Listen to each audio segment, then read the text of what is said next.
Hey guys, hope you're doing well. This video today is going to be an ultimate guide to arpeggios. I'm going to show you all 4 positions that I use to connect them across the neck, talking triads, and then we'll look at your 7th arpeggios as well. I'm not going to touch inversions of arpeggios today.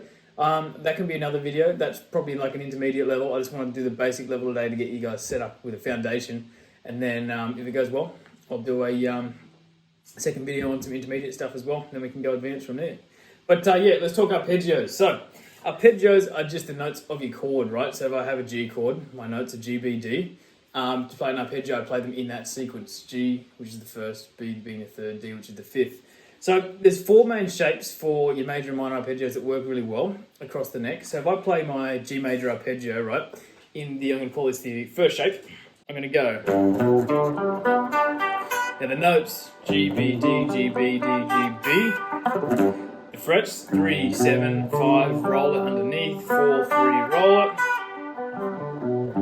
Or, that's a little stretchy, that B can be shifted back to the second fret of the A. So I get G, B, D, G, B, D, G, so on. Just a little bit of a different way to play it. Suits positionally too, like sometimes you might want to play the other if it's in a higher spot or a lower spot, vice versa. So that's G major in shape 1. Shape 2, we're going to jump up to the 10th on the A string, still G, B, D. But our shape changes. So now we get 10, 9, 7, 8, 7, 10. Shape 3, we start off the same, but we go forward. So now we're getting 10, 14, 12, 12, 12, 10, 15. And the final, 15 on the E. We're going 15, 14, 12, 12, 12, 15, 15. Roll that one. And then you're back to the start, right? So you've done a full, plus 12 fret octave. But they're all just playing 3 notes. That's all I'm doing, just G, B, D over and over.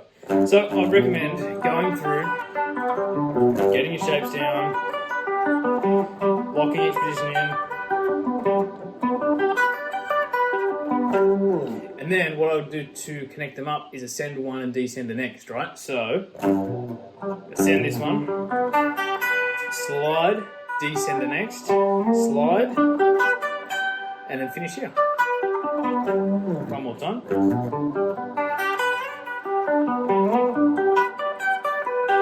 You can see the benefit of that, right? I started here, ended up on the octave, but I only really played 3 notes, but I moved across the whole board. So it's a really, really good way. Arpeggios are great to move yourself across the neck. Now, if we talk, that's major arpeggios. If we talk minor, all we've got to do is flatten the third to make a major chord to a minor chord. The 1 and the 5 stay consistent. It's the third that gets flattened. So in this case, because we're playing G, all your B's tend to be flat. Spot them, B flat, cool, okay, B flat. This is just going through all the ones in the shapes, yeah, B flat, and then B flat's actually going to be here on this one. So I'm going to run through this slowly. Check the left, B flat, which is 3 to 6, 5, 5, 3, 3, 3, 6.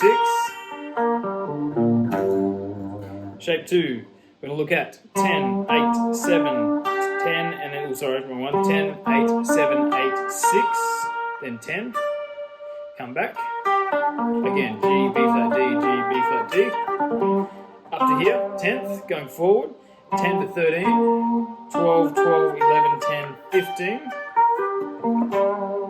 and finally, we get, this one's a little weird with the rolls, yeah, just be careful this one, 15, 13, 12, 12, 15, 15, 15.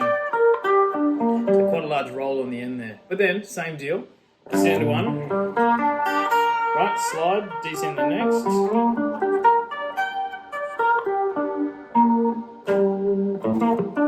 And then you're done. So that's all your major and minor arpeggios in their shapes, yeah? So if you can get that little bit of knowledge down, it's going to help you so much with your improv skills and just your arpeggio knowledge across the neck.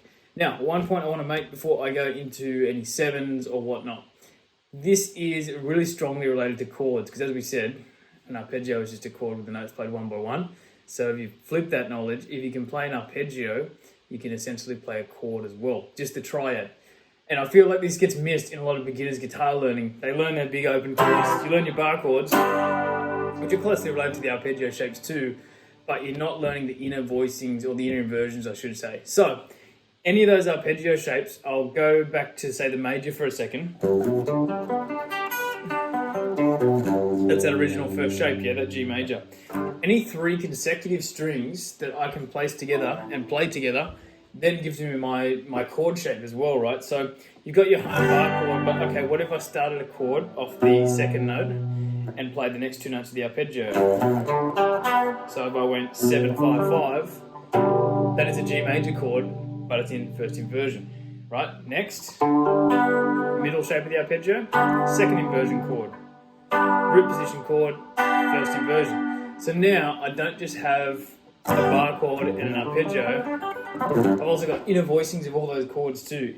So I've got second inversion chord, that's a G major now, so is that, so is that, so is that, so is that, so is that. Now that's one shape. So if I then go up to this shape, that 10, 9, 7, 8, 7, 10, G, B, Ds, G major, G major, G major. You know what I mean? So now I've got all this new knowledge for chord shapes that I may not have had before, or I may have just briefly seen those on a chart, not really known how they've gotten them through arpeggios, right? Now, second last shape, bar chord, cool. First inversion, second inversion, root position. Right, this one, root position, first inversion, second inversion. So if you start getting those chord knowledges down and you start recognizing like, oh, okay, that's a G chord, well, that's an A chord, that's an A sharp, that's a B, any of those shapes, right? Okay, what if we use this one? This is a really common one. This is sort of like folk pop songs too, where they do all the hammer-ons. That kind of sound. If you go, okay, well, if I don't know my note knowledge or related to the arpeggio, right, okay, so it's the second chord shape in there, so I'm getting a first inversion. I won't talk too much in detail about what the inversions are at the moment. I'll do that in another video of chord inversions. But that now is a G chord. There's my root. That's a G sharp. That's an A chord, B chord, C chord. So really useful, and it's the same with the minor chords too. You just got to worry about that B flat. So there's my G minor arpeggio. First inversion, second inversion, root position, first inversion. That's a really easy one, right? So that is now G minor chord, G sharp minor, so on, so on. Really useful information to just mentally connect arpeggios and chords together as one unit. And then you can work out into improv as well. Really useful tip. Cool, so that's your majors and minors. The next thing I want to do actually before I go into sevens is being able to play your arpeggios in a diatonic arpeggio scale. So I did this in the other video, the fundamental chord knowledge, right? Being able to go through and go, okay, we're in the key of G, we can play G major, A minor, B minor, C major, so on all the way up. It's really important to do this as a arpeggio shape as well, so you can actually play all your different shapes, but all in one key. So let's use our knowledge we just learnt to do that. The only one we're going to get stuck with is the diminished, but I'll show you that when we get to it. So, in the key of G, you've got an F sharp in the key, G, A, B, C, D, E, F sharp, G, and you've got to worry about your chord structure. So, I'll read them to you. So the first one's G major. Let's use our root position. Next chord is A minor. Okay, have a look. B minor.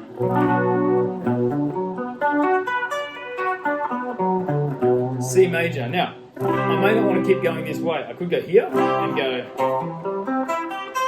I could also go on there as well. Either or. I'm going to go back onto the different string for this purpose, just so you're getting used to them. So again, C major, D major. Let's use this one.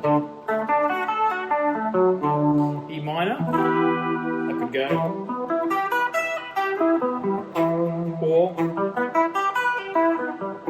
and the last one, right, that F sharp diminished. Now, just remember your chord formulas. Your minor chord formula is 1 flat 3 5, and your diminished is 1 flat 3 flat 5. So if I know my minor pretty well,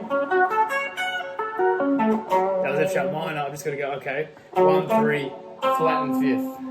Yeah, 1 3 flat and fifth. So now I've got my new shape. Just think, okay, 1 3 5, 1 3 5. And the 1, and just base it off that. So now you've got 1 3 flat 5, 1 3 flat 5, and then you're back home to G. Super important knowledge. So That way I played all the possible arpeggios in that key that naturally occur, just by using my arpeggio knowledge and chord formulas. Awesome. So that's a huge part of it, yeah. When you go and learn, say, your sevens and any extensions, you've got to have that as a fundamental knowledge because you're just adding something to it. So I'm not going to go as in depth with this, but I'm just going to quickly run through what I would do to get my seventh arpeggios in those different positions, right? So if I know my major shape,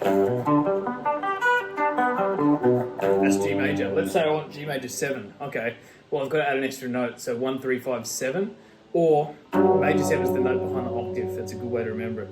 So my arpeggio is still the same. I've just got to add something in before the root, before the octave, yeah? So 1, 3, 5, 7, 1, 3, 5, 7. Or if you go the cage shape. Okay, what if I wanted instead this time, let's say I wanted G minor 7. That's G minor. I've got to add the minor 7th note, or the flat 7th, which is here. The F natural.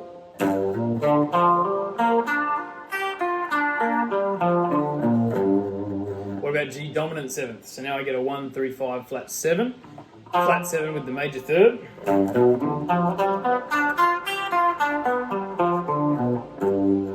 And then what if we wanted to say like the half diminished? So we get 1, flat 3, flat 5, and the flat 7. Right? Get the idea. So these are really useful to know, and I just do that with all the shapes. So then, you know, when you go up to the next G shape, do your major, find your octave, major 7's one behind. Right? Then when you go to your, say, your minor 7, play your minor. Find your octave, minor 7. Note is going to be 2 behind. Now, this is actually a good point. Some of them may have to break shape. So when I play this one here, 1, 3, 5, I'm not going to try and go back to the 7. It's awkward. So that note there, I'm going to play on the same string. And you'll find those little, you know, variations depending on the shape. Some work better than others, and some just have to be learnt different. So I'm going to leave it there. I don't want to go too far with the 7s yet. If you guys like this video and you find it useful, make sure to like, comment, subscribe, and just let me know in the comments if it was really useful, if you'd like some videos like this on the 7th arpeggio.